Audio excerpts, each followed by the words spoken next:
Hello ladies and gentlemen, welcome back to another Thomas Apologia video. In today's video I would like to discuss the metaphysics behind Eastern Orthodox theology in the essence-energies distinction famously put forth by Gregory of Palamas. Now, I'm not claiming to be an expert on how Gregory articulates this, however I would like to put forward a metaphysical critique so that we could advance this conversation. Now, I'd like to make it very clear at the start of this video that this video is not an attack on any Eastern Orthodox people, and I am very open to seeing responses to this argument because I am actually interested in seeing how an Eastern Orthodox would answer this. So just consider this argument as someone trying to advance the conversation around this topic and not as an attack on a specific religion or doctrine in that. Now, what I'm going to do in this video is I'm going to read a syllogism that I have created, and then I will justify the premises, give the objections, and go over the argument. Now, I would like to clarify that I personally did come up with this argument. However, after fishing around and asking a few people, apparently there have been some scholastics that have made similar criticisms, such as the Sacra Summa Theologiae and Bernard Lonergan. However, they haven't quite articulated it in the same manner and wording as me, so I am presenting this argument to you as my own. Now, let's actually read the syllogism of this argument against the essence-energies distinction. So, premise 1. If the energies are really distinct from the essence, either they subsist in themselves or in the essence. Premise 2. The energies are really distinct from the essence. Conclusion 1. Therefore, the energies subsist in themselves or in the essence. Premise 3. If the energies subsist in themselves, they are distinct substances. Premise 4. If the energies subsist in the essence, they compose the essence. Conclusion 2. Either the energies are distinct substances or they compose the essence. Okay. So now let's give the justification for these premises and why one might think that this argument is true. Well, the justification for premise 1 is quite simple and an uncontroversial premise, and this is just based on the matter of fact that anything which is in reality must subsist in some way, and that can either be in oneself or in another. Now, as justification for premise 2, well, we will just consider that the essence-energies distinction is going to have to collapse into a real one. So you have virtual, formal, and real distinctions as like potential options as to how it could be distinct.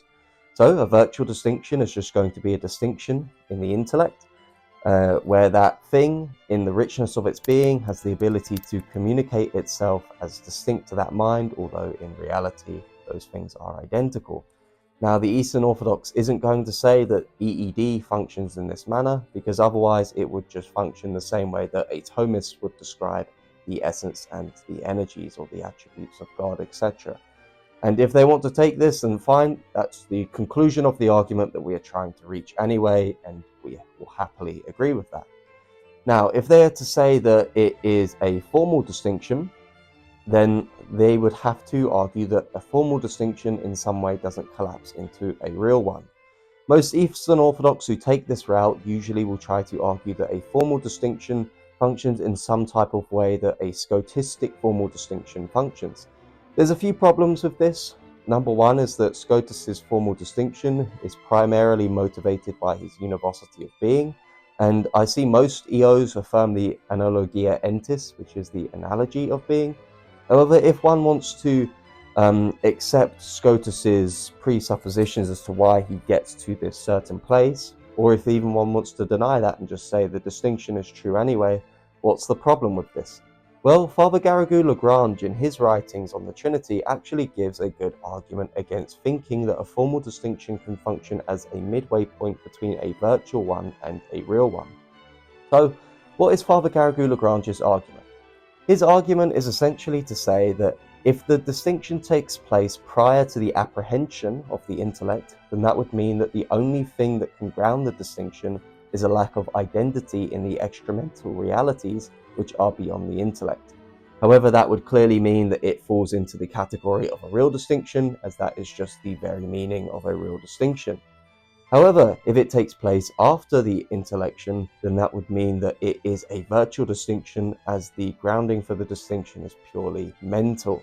So Father Garrigou-Lagrange sophisticatedly shows that a formal distinction must either collapse into a real or a virtual one, and since most Scotists and also people that hold to a formal distinction say it takes place prior to the intellect, it must collapse into a real one. So now we know that premise 2 is true, that the energies must be really distinct from the essence, because the way in which you articulate the distinction is either going to collapse into a real one with the formal distinction, or it's going to be a real one, or a type of virtual or conceptual distinction, which is the acceptance of the conclusion of the argument. So then we reach conclusion 1, therefore the energies subsist in themselves or in the essence. So premise 3 then is that if the energies subsist in themselves, they are distinct substances. And this is just the definition of what a substance is to mean.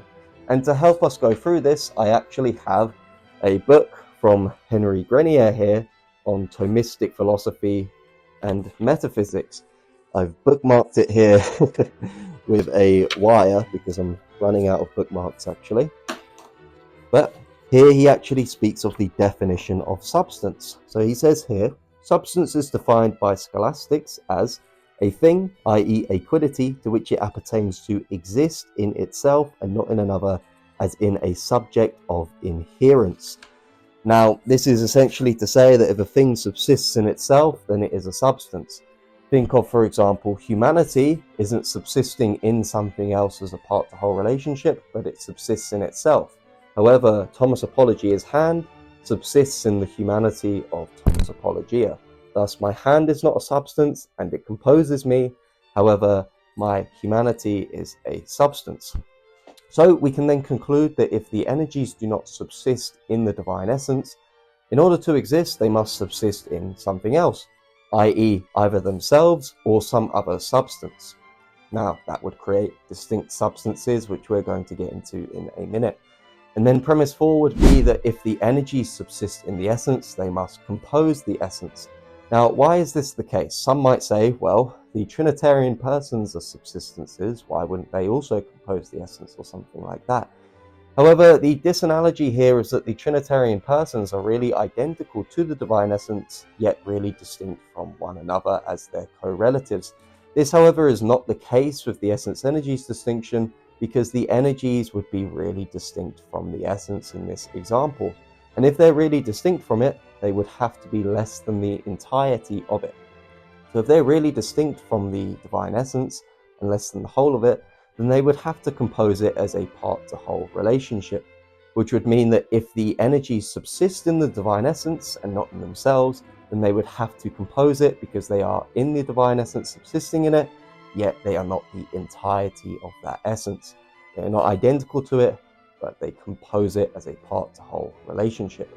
Definitionally, they would be a part because a part is just that which is less than the entirety of its subject. So then we reach the conclusion, therefore, either the energies are distinct substances or they compose the essence, which is from premise 3 and premise 4 and conclusion 1.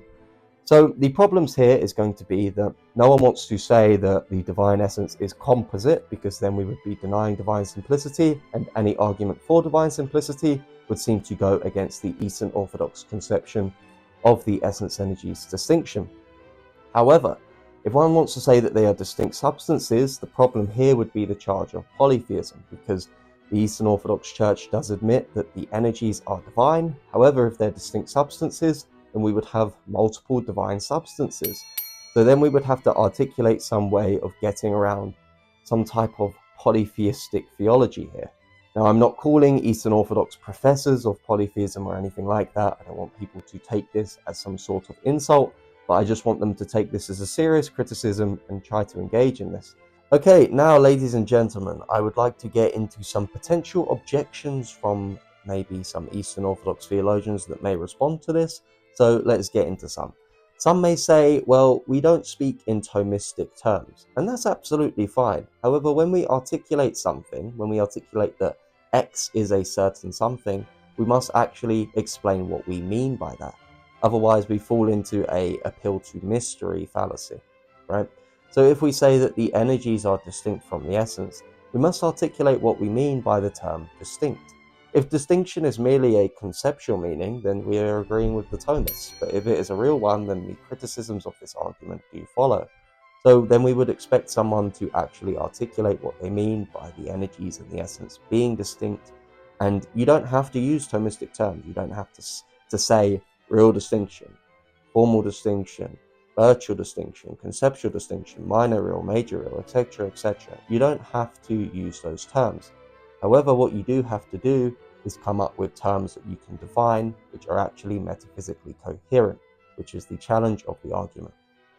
Now, another objection that I've heard that some people may say, which I'm surprised, apparently Palamas said this, but I'm only saying he allegedly said this because this is just what some people have told me, and I've read some vague quotes. I don't think I'd be so brash to say that he actually meant this, but some people will say that the Eastern Orthodox will say that only substances can compose things. But clearly this is ridiculous because substances clearly aren't the only things that can compose things, right? For example, my hand isn't a substance, yet it composes me, right? Because my hand subsists in me. So clearly things other than substances can compose things.